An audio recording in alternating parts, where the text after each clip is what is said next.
5ই মে দুপুরবেলা বিজেপি হারবে পশ্চিমবাংলায়। পশ্চিমবাংলায় কিন্তু বিজেপি জিতছে না। 5ই মে বিজেপি গোহারা হারছে। আমি দেখতে চাই 4ঠা মে, আমি দেখতে চাই 4ঠা মে দুপুর 2টোর পরে শুভেন্দু অধিকারী আর কত মিনিট বিজেপি থাকে আর ক কেজি হিন্দু থাকে 4ঠা মে দুপুরবেলার পরে শুভেন্দু অধিকারী আমরা দেখতে চাই। আপনাদেরকে বলছি, ও 3টে পার্টি পাল্টেছে জীবনে।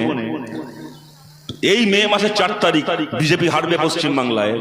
বিজেপির অনেক পুরনো নেতা রয়েছে, দিলীপ ঘোষ হয়তো তারপরে বিজেপি করবেন, শ্রমিক ভট্টাচার্য তারপরেও বিজেপি করবেন, কিন্তু এই সমস্ত পতাকা বেছে খাওয়া মাল যারা মন্ত্রী হওয়ার জন্য তৃণমূলে গেছিল, তারপরে আবার ওখানে ভাইপো এসে গেছে বলে দেখলো তৃণমূলের আমি একদিন যুবরাজ ছিলাম, এখন মমতা ব্যানার্জির নিজের ঘরের যুবরাজ এসে গেছে, আমার সেই অকাত থাকলো না তৃণমূলে, আমি চললাম বিজেপিতে। এইসব যারা করেছে না, তারা হারার জন্য বিজেপি করেনি। যেদিন বিজেপি হারবে পশ্চিমবাংলায়, পরের দিন থেকে কিন্তু বিজেপি পার্টিটাকে খুঁজে পাওয়া যাবে না পশ্চিমবাংলা থেকে। পরের দিন থেকে বিজেপি পার্টিটাকে খুঁজে পাওয়া যাবে না, এই সমস্ত নেতাগুলোকে খুঁজে পাওয়া যাবে না।